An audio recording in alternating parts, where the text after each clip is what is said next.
Each and every night, each and every day. For freedom I'ma fight, in each and every way. Each and every night, each and every day. For freedom I'ma fight, in each and every way. Each and every night, each and every day.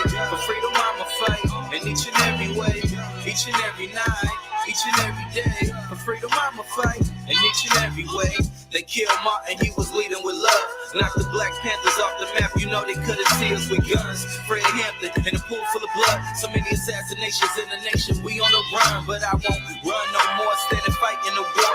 Organize my troops to shoot the truth right through the court. Kicking the door when you lock me out. They see a score after score and they trying to stop me now, but they caught me round. Ain't no justice from the outside, that's only within. If more of our people see it that way, then we gon' win. I mean, we've already won, but fell in the victimhood. Disconnected, miseducated, and so misunderstood. Wish I could heal the world if I had one wish. Was pissed growing up, finding out Jenny's didn't exist. I beats with a fist in the air, like my sister with an afro hairstyle. And all black holding it down. Many families broken down from a systematic strategy. Diplomatic leaders colonizing nationalities. Evil tactics they practice, attacking our humanity. History repeated itself, and I see insanity. On the journey seeking for wealth, and they wanna manage me. Take advantage of my talents, but not have me eat. I'll be in the grave before being a slave. Determined in my DNA, we gon' keep breaking them chains. Because each and every night, each and every day, for freedom I'ma fight.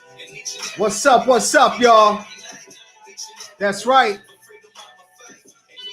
Freedom fighters, you with me? What's good? That's right. Louis Blaze on the intro. Shout out to Louis Blaze as usual. Louis Blaze, you out there, baby. Doing your thing, holding it down. Always getting it cracking up in here. Bringing that freedom fighter out of me, right? Appreciate you. Appreciate y'all tuning in. Much love to everybody. Happy first day of school to some of us. Some of our children went back to school today. Others went back last week. But you're tuning in tonight. I appreciate it. This is the dark side of education. We're on Citizen Ed tonight, y'all. That's big time. Shout out to Chris Stewart, whole Bright Beam team, Josh, your class. Love y'all. Holding it down. We made it, Citizen. That's right. This is the dark side of education, y'all. Lots of things popping up here in Minnesota. Again, I'm glad that you're joining us. It's the first day of school, like I said, right? And it's also getting cold up here in Minnesota. And I didn't get a haircut, so I got my hoodie on tonight. Rest in peace, Trayvon Martin. You feel me? But lots of things popping up here in Minnesota. We got a lot to talk about, right? And I'm going to try to make sure I get everything in an hour. I know last week I was going ham. Just couldn't stop, had all that energy. But I get fired up when it comes to our families, right? When it comes to our children in these schools, when it comes to their future, their present, the quality of education that they're receiving. That gets me fired up, you know what I mean? So lots to get to. Like I said, we're going to talk about the first day of school. I want to know how that went. Leave your comments. Let me know how it went. Also, let me know where you're tuning in from. I know we're on Citizen Ed tonight. I'm thankful. I know we get a little bit wider of a viewing audience. What's up, B? I see you. My boy Brandon tuning in. Finally, you made it. We talk about it after every show, how'd the show go? But now you get to see, bro. Appreciate you. But first day of school, leave them in the comments. We'll chop it up later, right? I want to start with an update on the boycott. If you heard last week, there was a boycott called of Minneapolis public schools. And I want to go over that because there's been a lot of, I won't say too much, but a little bit of rumbling in the community, a little bit of rumbling from the status quoers, people who want to see education stay the same, people whose kids are getting a great education right now, but they want to see the things that have persisted for so long with Black and brown children continue. So been hearing a little bit from them. Last week, we talked about Greta, head of the Minneapolis Federation of Teachers. She had a lot to say on Facebook. I think Coolia's been getting at her. Shout out to Coolia. Staying 10 toes down in the fight. But I don't think Coolia's heard back from her. So we're waiting to hear from you, Greta. If you want to come on the show, just let me know. Love to hear your perspective on, why Black kids in your school at Bethune can't read. We'd love to have you on. But update on the boycott. I want to start by saying shout out to the families who have hit us up or who have posted on Facebook that they have unenrolled their children from Minneapolis public schools. Shout out to y'all. It's great to know that families are hearing the call. It's great to know that families are fed up and they're taking action, right? We've talked about per pupil funding. We've talked about what it means to schools to have that per pupil funding. But I think what we're seeing now is families starting to see, and I've said this before, families starting to see each and every little crack in this education system. And when we called for the boycott, Minnesota Parent Union, we're not an organization that wants to take credit for everything. All right. So we didn't expect to have every family calling us saying, hey, here's look what we did. Right. But we do support families. And we do know that we have a megaphone as an organization. We have plenty of allies out in the community, co-conspirators, to help get that message out there.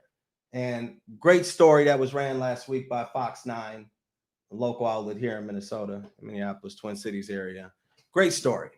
And what that led to was families saying, okay, enough's enough. We haven't heard from our schools. We haven't received our laptops. We don't have the internet. We're still looking for that support that Minneapolis Public Schools just hasn't been providing. Right? And I want to be clear that the lack of support for Minneapolis Public Schools, it's been ongoing. Right? This isn't about COVID. Right? This is an ongoing problem that exists in Minneapolis, but I would say it's also pervasive throughout this state of Minnesota. Right? So when you think about distance learning, we started up school today. Imagine that in Minneapolis, thousands of families, right? Thousands of children who hadn't heard from Minneapolis Public Schools. They have reached out to our family advocates, tons of stories, pretty much saying the same thing. So just to recap, we met with the district, a few leaders from the community, myself, Superintendent Graff, and his team. Talked about some solutions that were out in the community. North Star Network. You all have heard of pods. Well, there was a solution that was presented to the district, and Ed Graff pretty much frowned upon it. Had a call, sort of went through the motions, but frowned upon it. So after leaving that meeting, I talked with some people, and it was just sort of, we couldn't turn our backs on families, right? We couldn't respond to families by saying, hey, we've tried all we can. Good luck. So what we did was talk to families about a boycott, talked about other options out there that families could explore. And when we made that call for the boycott, I'd say it was well received. You had district puppets, and I'm not going to name any names, but you had district puppets coming out saying that everything's all good. You had the Minneapolis Federation of Teachers, that's the teachers union, president coming out talking about, oh, well, these are just some corporate reformers. Pay them no mind. And all of that is frustrating, but I think it's a good thing, right? If you're 10 toes down in this fight for justice, education justice, criminal justice reform, whatever it may be, you know that when you push against that status quo, you bark up against that tree, it's going to bark back, right? It's going to let you know that the power, the influence that it thinks it has, but no support for families. The boycott is on. We're not backing down from that call. And if you're like us and you're thinking about families, when it comes to that boycott, there's solutions out there. Right now, the status quo is trying to run this campaign and say, hey, these folks are corporate reformers. I've never had a corporate job in my life. These folks just want to end public schools. Well, we've got public school options for families. We've got private school options for families. We've got traditional district schools in the suburbs around Minneapolis for families to explore. This is all about quality. This boycott is about more kids learning in quality schools. more quality schools, right? Everything we do at Minnesota Parent Union, everything we do with families is a means to that end. More kids in quality schools. And if you don't like that, again, you can come on the show. You can talk about why you don't think our children deserve quality schools. Sure, have at it. But it won't make any sense because your children are in quality schools. So why can't our children be in quality schools? So the boycott's still on. We're not backing down. We're helping families every day. I talked to Kulia earlier, one of our family advocates, and she said, hey, 5 more families unenrolled from MPS and enrolled their children in the Friendship Academy. And let's talk about Friendship Academy. One of the top schools in Minnesota. It's been a Star Tribune beating the odds school.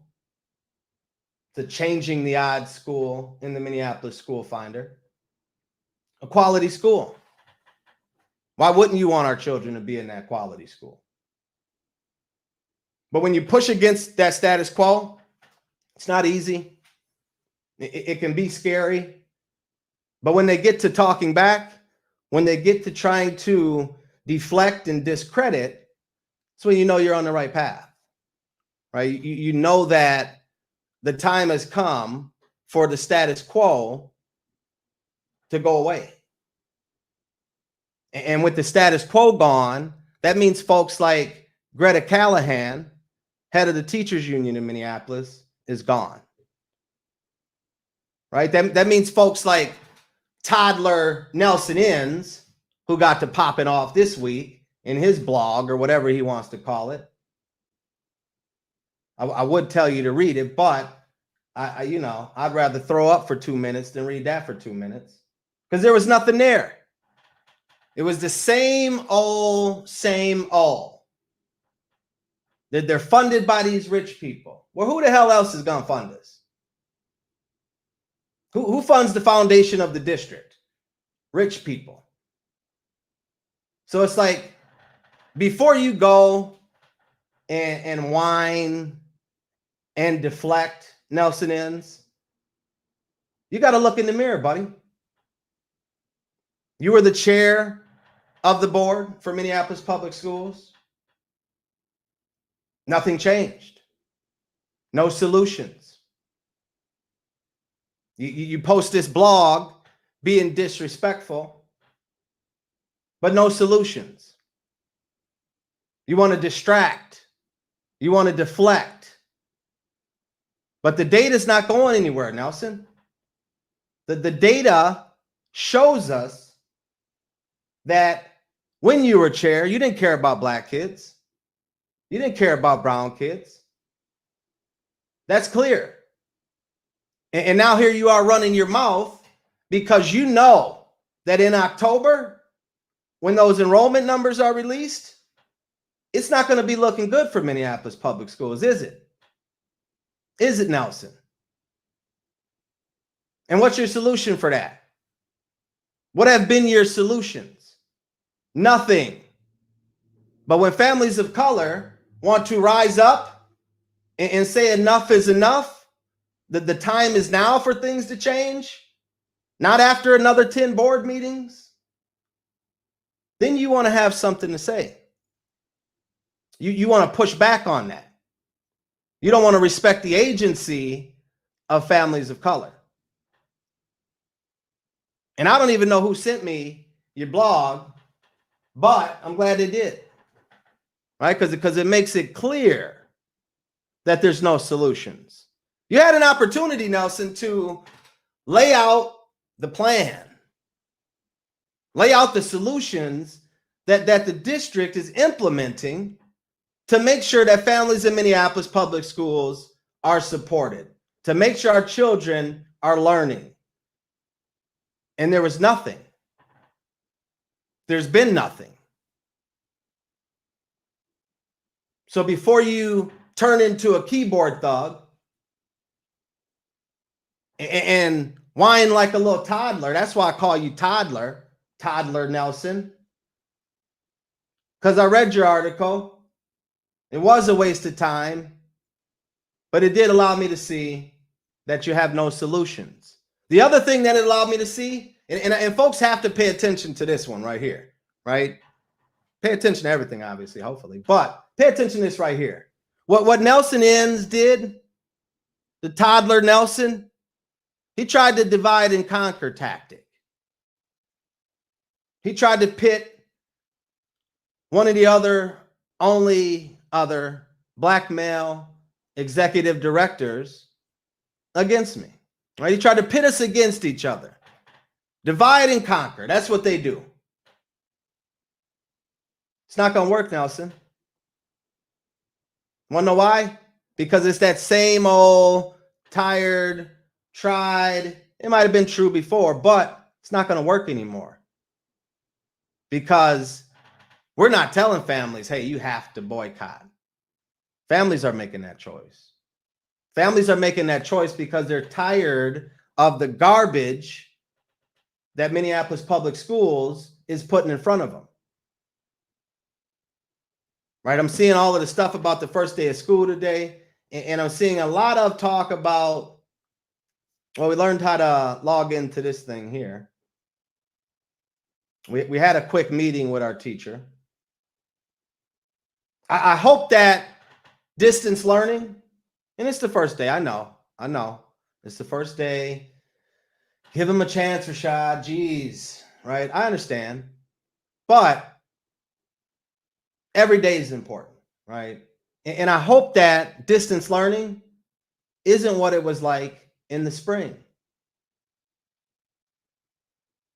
But I'll tell you this, Nelson. Whether it is or whether it isn't, families are going to continue to step. Because again, this isn't about COVID.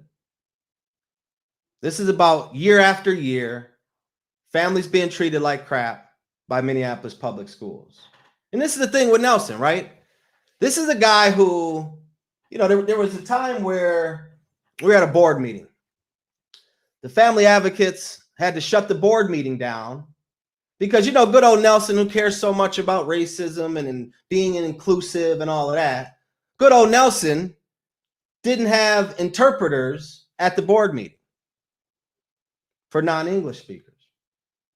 No interpreters. How the heck do they know what's going on? So the family advocates shut the meeting down. They said, hey, the board meeting's not going to go on until families who need interpretive services get them. So they stopped the meeting. Nelson goes out into the hallway, or maybe just out into the front of the boardroom, thinks he's talking to a white ally because it was a white lady. And he says to the lady, well, you know, these folks are just agitators, right? They're just agitators. They're paid protesters. Well, Nelson, when have you ever went out into the audience and said that about the white families down in Southwest who drag your ass through the mud every single day, every school year? When have you said it about them? And I might have given you a chance before to say, well, Nelson might be all right. He might come around. He might do the right thing. But I was wrong. Great, I gave you a chance, but it came back to bite me because here you go showing your true colors, Nelson. Your true colors that say, well, hey, these black people shouldn't have a voice. These Latinx people shouldn't have a voice. Why would we listen to Native American families, right? You're doing the same thing you've been doing. And that's why Minneapolis Public Schools is in this situation. Because you haven't listened. You continue to not listen. And then you want to just blame and shame families. Or you want to distract them with this corporate reform crap. Question for you to the rest of the Minneapolis Public Schools Board of Directors. Where are you all at in calling this racist out? Calling out Nelson Inns for his racism, for trying to pit two black executive directors against each other. trying to make families feel like they shouldn't exercise their right to choose. Where are y'all at? Mrs. Ellison? Chair Ellison? This is where we need to hear you. Or is that a sign of, you know, what we've always experienced from the board? Crickets when it comes to the racism of Minneapolis public schools. Crickets when it comes to the lack of quality for Black and brown families in Minneapolis public schools. Crickets. So when you have a board with a bunch of do-nothings, we get what we're getting right now in Minneapolis public schools. I hope I'm wrong, but I bet that over this next week, 2 weeks, we'll see this educational chaos erupt. You want to know why? Because families have had enough. And when you think about, you know, what the head of the teachers union said, what this former chair, Toddler Nelson Innes, said, it's all a part of the same playbook, y'all. It's all a part of that same playbook that leaves our babies at the bottom. That same playbook that has a bunch of schools where 4 out of 5 kids can't read. Enough is enough. We're not taking it anymore. The times of our children being on the bottom are over. It's coming to an end. And we know this system ain't going to change overnight. We know that. But it starts with families. And if you don't like that, Nelson, I don't know what to tell you. But I'll tell you like this. If I see another article, I see another sentence from you spewing out that false narrative, I'm going to lay it thick like peanut butter on you, Nelson. I mean, this is a guy who thinks that families shouldn't choose charter schools. But hell, Nelson, did your kids go to charter schools or did you teach at a charter school? Well, that doesn't make sense. Right? You can enjoy choice, but you don't want Black and brown families to do the same? Why? What's up with that? So all of that keyboard gangster stuff you're doing, keyboard thugging it, cut it out. Because we ain't stopping. Josh Crossan, Executive Director at Allies, much love to you. Co-conspirator. I'm riding with you all day. Let's do this, right? So that's enough of Nelson, right? Enough of Nelson. I got more for him. I got some more for him, but let me move on, right? Something connected to the racist system, something connected to, you know, our kids being at the bottom. And hold on real quick. Hold on. Forgot. I could see the comments tonight. Hold on real quick. Let me go back through here. Christina, hello, family. What's good with you? Out there burning up in that California sunshine. Coolio. What's up? It's hard to look at these comments. I think one of the things is, like, if I'm talking education or any of this stuff, I don't even really want to read the comments because usually it's a bunch of garbage in there, right? So usually I say, you know, don't read the comments. But I'm gonna try to get to y'all's comments. Remember, first day of school. I want to hear what's popping. What's up, Brenda? Appreciate you. Thank you for tuning in. But make sure y'all keep dropping the comments. I'm going to try to drop the comment. I'm going to try to get to them, try to respond to them. I really don't vibe with the comments, but I do love y'all. I appreciate y'all tuning in. I'm going to try to do better, you know. So that's right, Coolio. Boycott Minneapolis public schools, right? And if you think about the boycott, but then you also think about just education in general in Minnesota. One of the stories we talked about a few shows ago was LIFO, last in, first out. And we talked about how one of our Somali sisters was nominated Teacher of the Year, then selected Teacher of the Year, and the day after that was fired, was laid off by Burnsville Public Schools. And I want to dive into LIFO a little bit because NPR picked the story up today, and I thought they did a good job at kind of laying some things out. But I also thought there was some spaces where we need to get some clarity. Let me pull up this article, show y'all this article. So NPR says Minnesota school districts say they want to fill classrooms with talented teachers of color. Then they lay them off. So this was the article, got a lot of traction today. I'll take a sip of my water. Water is life. I know that. Thank you, Jennifer. But this was the article today, right? We want more teachers of color, but then they lay them off.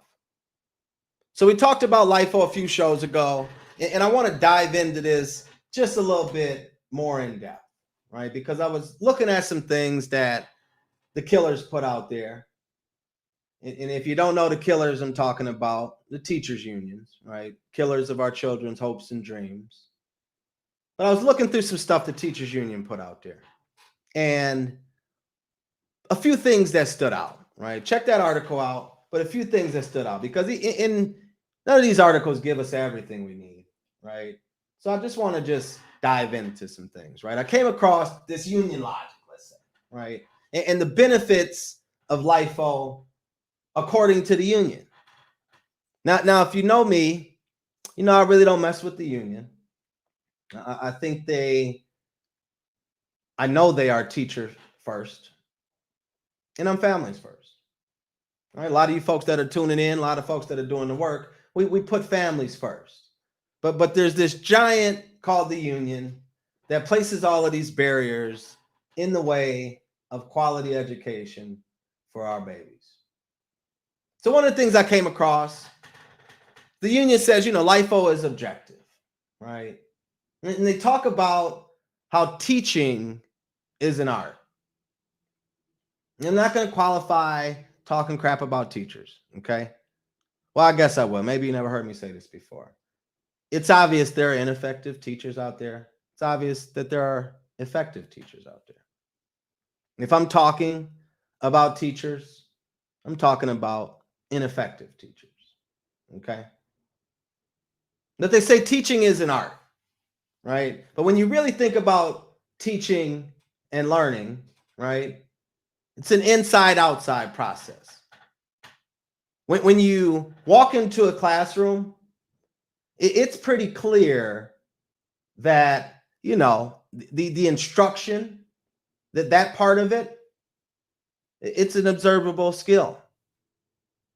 Right? You walk into a classroom, our children walk into classrooms, they know what's popping. Right? You can see the skills of a teacher. I know many effective teachers. And the skills that they have, I doubt they would call it, an art. Right? The science of reading, that's clear. Right? Science of reading. So when the union's talking this, teaching is an art, that's why we need LIFO. That's garbage. Right? Another thing they said, in education, as in healthcare, it's impossible to measure value added or compare teachers to each other objectively. What do you think?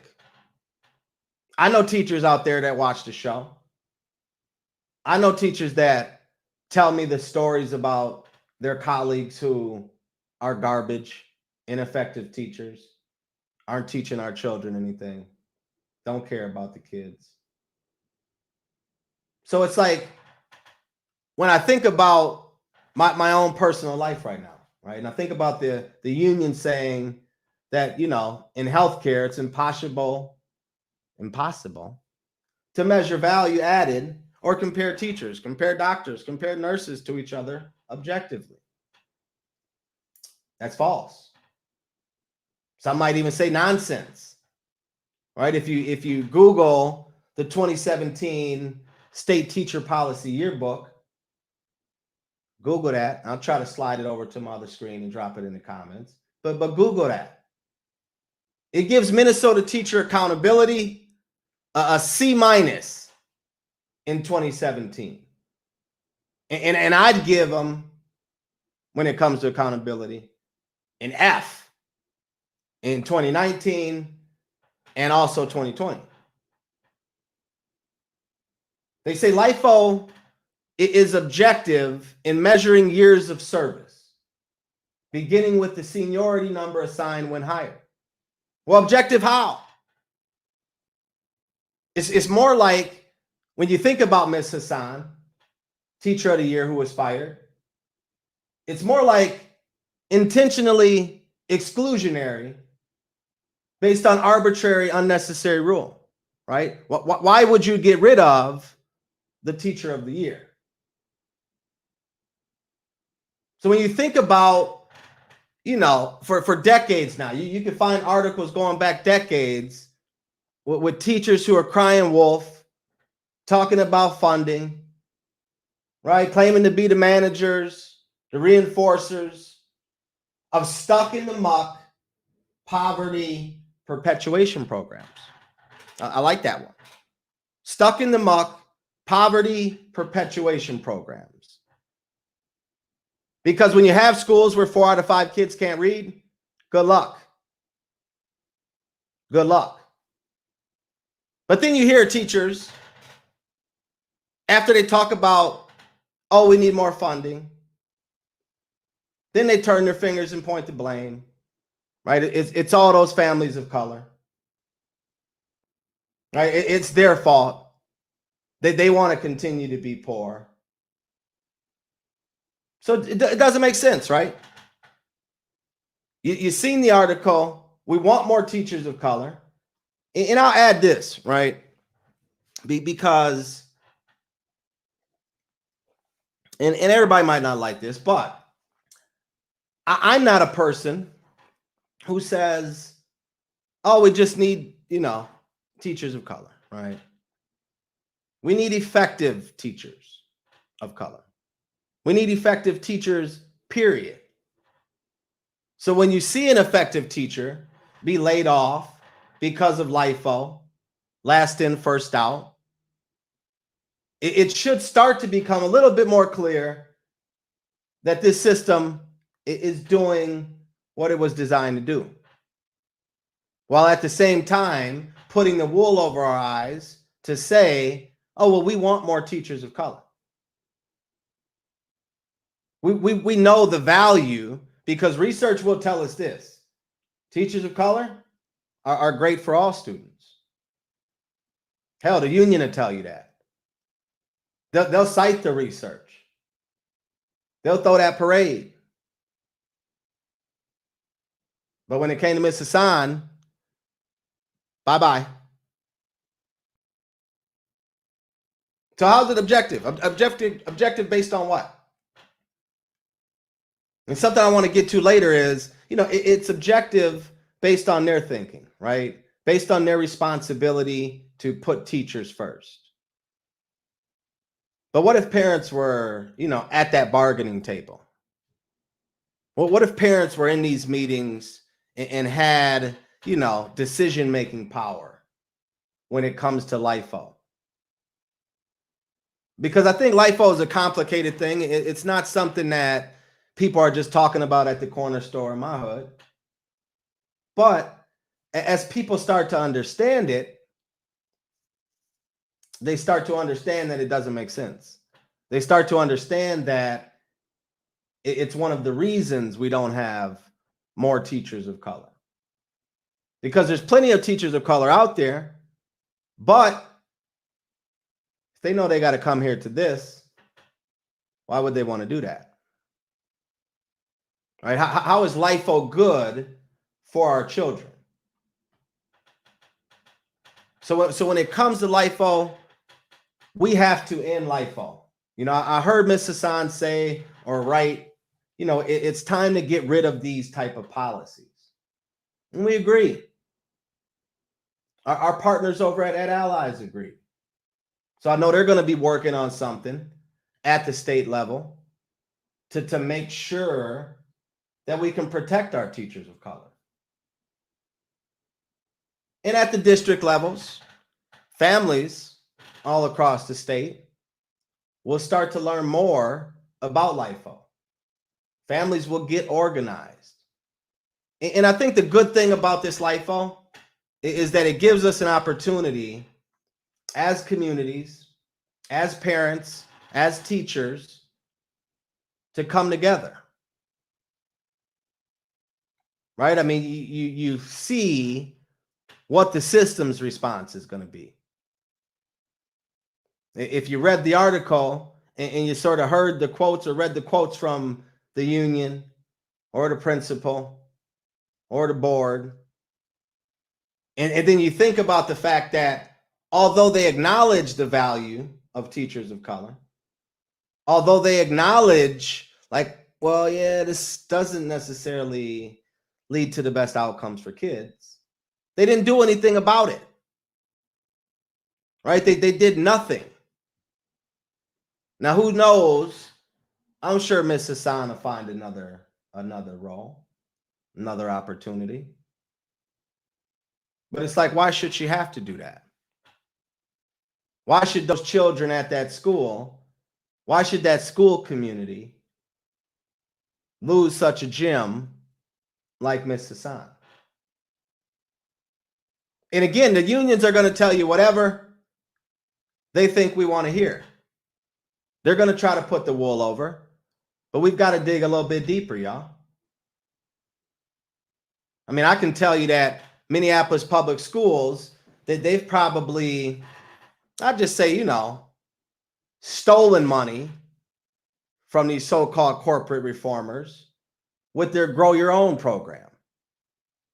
Minneapolis Public Schools had a program where at least a couple of $1 million was put into trying to make, you know, teachers assistant, education assistants, the ESPs, trying to bring them through the program so they could become teachers.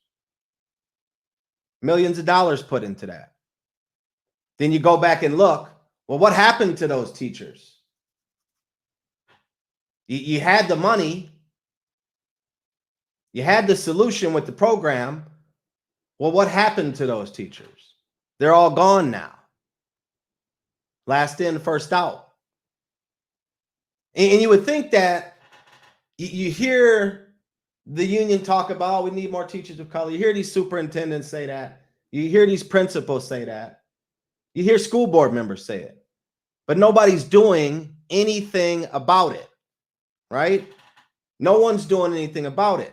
So that leaves it on us as parents, on us as families, to make sure that we take care of our children. And it's easy to sort of get caught up in our day-to-day, right? It's easy to get stuck on our own kid. But we have to take care of that first. Then we have to take that next step, right? We have to take that next step and get organized, continue to get organized, and destroy what's known as LIFO. If we don't, there won't be more teachers of color, right? What there will be is more illiterate students of color, children of color, who can't read, can't write, know what 2 + 2 looks like on a piece of paper, but couldn't tell you the answer. So that's what we have to think about when these killers, the teachers unions, are pushing these policies. Status quo ain't coming to save us, right? They're not going to tell us what LIFO really does. They're going to talk about how good it is. Well, you know why they say it's good? because they just care about teachers. And as you see, not all teachers, right? If you're in the union, you're in. If you ain't, peace. And some would say, hey, Rashad, well, you know, it just about like, no, it's not just about Miss Hassan, right? Other effective teachers have been last in, first out. This guy, teacher Tom Rademacher. I might have messed up his last name. My bad, Tom. But Tom went through the same thing. White guy, effective teacher, had the skills to be effective, cared about the kids. But you know what he also cared about? Justice. Tom, teacher of the year, gone. Last in, first out. So we have to pay attention to things like this, right? Because I'll tell you that there, not a second goes by that the teachers' unions aren't planning something to keep our children at the bottom. And you can say, like, oh, Rashad, you're always worried about the teachers' union. You're right. Because they don't sleep. They're at our rallies. They're at their rallies. They're in their back office meetings, planning out how they're going to keep our children at the bottom. And I think that we have a great opportunity in front of us. Because again, I hope I'm wrong. I hope I'm wrong, and I hope that distance learning goes great for everybody. I hope that this school year is the best one ever. But I have to live in reality. And reality says that because schools have failed to plan, a lot of them, schools have failed to communicate, a lot of them,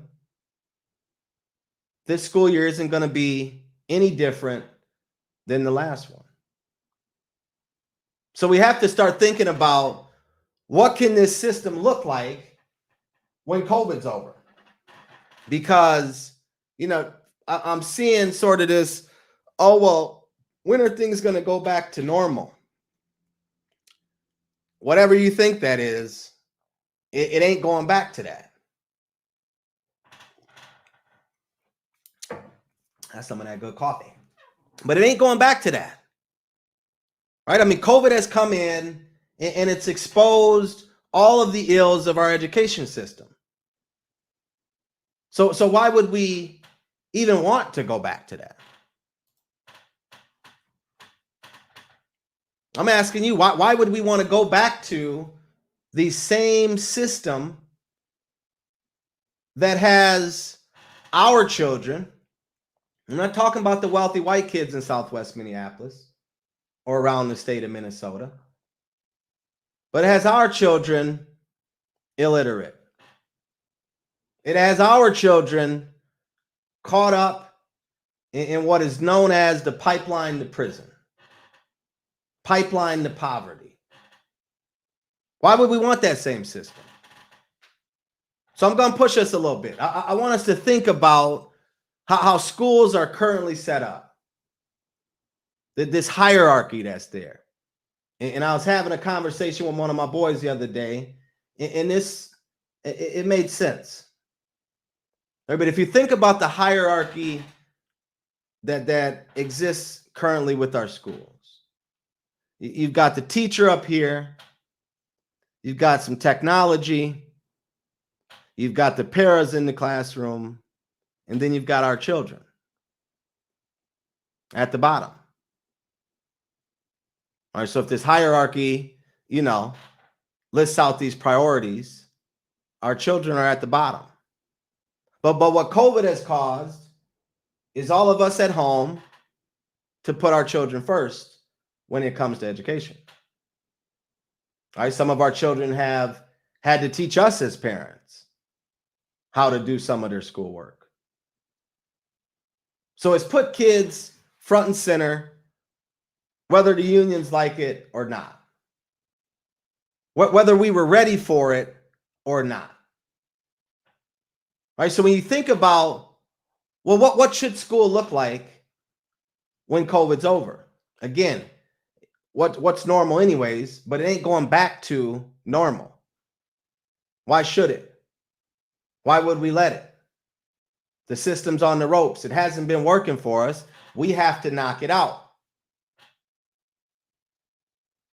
So what does an education system look like when families are leading the way? Right? What does that system look like? Well, it can look like anything.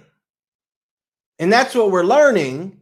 And that's why the status quo is so fearful of what the future holds.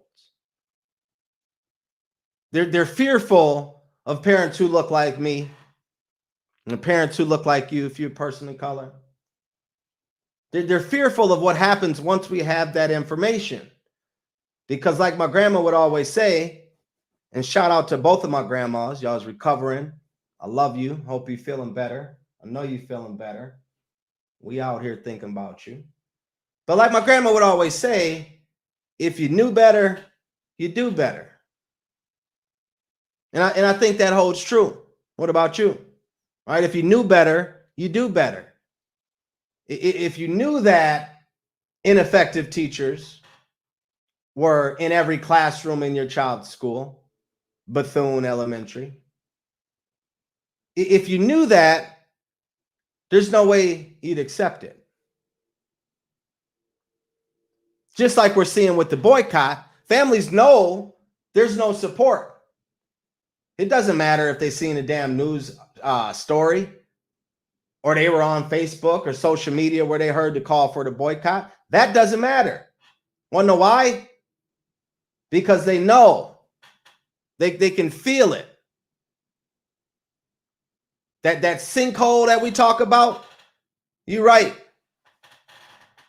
That's what's ahead of most of our children. Sucking our children right into that sinkhole, and we can't let that happen.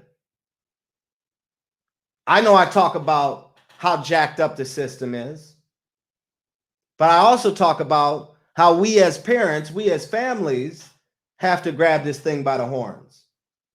We have to be the ones to bring that change. That board member, Nelson, Toddler Nelson, he ain't running his mouth because like everything's going good for him. He's running his mouth because he knows. He knows the situation that Minneapolis public schools families are in. He knows there's no support. And we should know as parents, as families, that when we're bold, as some might call it, but when we're bold, things start to happen. People start to ask questions. People start to make excuses. And if we're paying attention, we're getting the information that we need, that's when we can bring that change. That's when our kids will be learning. So when I say it's about more kids learning in quality schools, that's it, that's all. And we need more of those schools. Would you let your child be in a school where 4 out of 5 kids can't read? Nelson, would you do that? No. Because his kids are in good schools. So when we think about the forces of the status quo, again, we can talk about it. I don't mind talking about it. I got my coffee. We can talk about it or we can be about it. And it's be about it time right now. I was talking to my sister Nakima last week, and she said,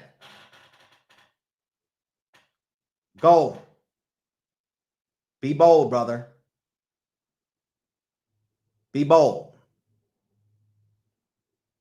And to hear that from her after, hearing the noise, it reminded me. It reminded me that as parents, we already have power. We might not know our education rights, which is why we do Know Your Ed Rights workshops with families. But once we know, it becomes that time to do something. We can't sit back. I'll go back and forth with these status quo bums every single day because I know folks are out in the community working hard. And I also know that when you approach the status quo with facts, all they can do is deflect. All they can do is write their blogs to their lily white audiences to make them think that this boogeyman is coming. These folks want to get rid of public education. These folks are funded by these rich people. Well, again, if these wealthy folks care enough to where they want to be a funding partner to families, well, I think that's something that we should tip our hats to. Because it's clear that folks like Nelson Inns, Ed Graff, Greta Callahan, other folks across the state of Minnesota don't care and aren't providing the solutions, aren't providing the opportunities, aren't recognizing the value that families of color bring to the table.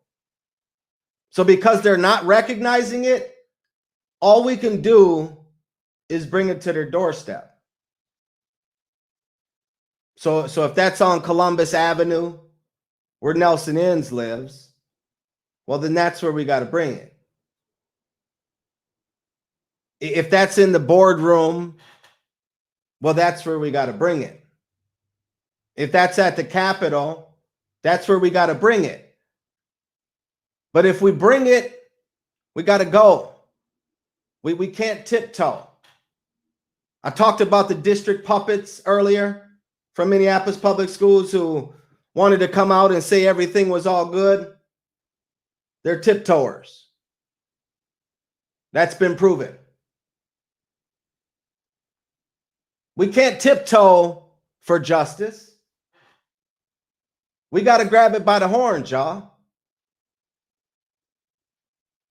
I hope that school goes great this year. I hope that all of our children have the same opportunity to learn as our daughter will have. But if I'm keeping it real, if y'all are keeping it real, if you're paying attention to the data, well, you know it's not necessarily going to happen that way. Why isn't it though? Because we've been given a system that was designed to make sure wealthy white families were learning, make sure wealthy white families have the most effective teachers in their schools, and to make sure that red line communities like ours have the least effective teachers inside of the building. And this isn't a money thing, y'all. It's not a money thing, right? They say, oh, we need more funding. We need more funding. But we talked about funding before, right? So if you think about it, and I don't have my notes here, but Texas, Mississippi, and Florida all spend less in per pupil funding than we do here in Minnesota. And you know what they have? More students who are learning, more students of color who are learning. So it's possible when they get on there and say, well, hey, these folks just want to ruin public education. Well, if we're talking about public education as it currently stands, you're damn right, because it ain't working for our children. The uniform, the adequate and uniform system of schools isn't meeting the needs of our children. It's not teaching our children how to read. And if your neighborhood is anything like mine, here in Frogtown in St. Paul, you're probably hearing gunshots every damn night. You're probably seeing more and more homeless children out in the bus shelters, out at the train stops. And you know what that leads to? So if we're thinking about, well, what is life after COVID? What's education like after COVID? We got to look in the mirror. And we have to keep in mind that we're seeing right now what education could look like. Parent-led, student-led, quality. And if your school's not providing a quality education, we don't have time to wait. I'll tell you the saddest thing. When I talk to some of my friends who are my age, maybe a little bit older, and they can't read. Right? How many people do you know who can't read? And we can put that on the system where it belongs, but let's not put it there as if we're expecting something different from a system that's been giving us the same thing year after year. And when I say us, I'm talking about Black people, I'm talking about Latinate people, Native American people, Hmong people, talking about poor white people. It hasn't been giving us what we need, but we're seeing right now what's possible, right? What's possible when we come together as parents, teachers, educators, community leaders, and we say enough is enough. And I said this last week. We here in Minnesota, we've got the most nonprofits in the world.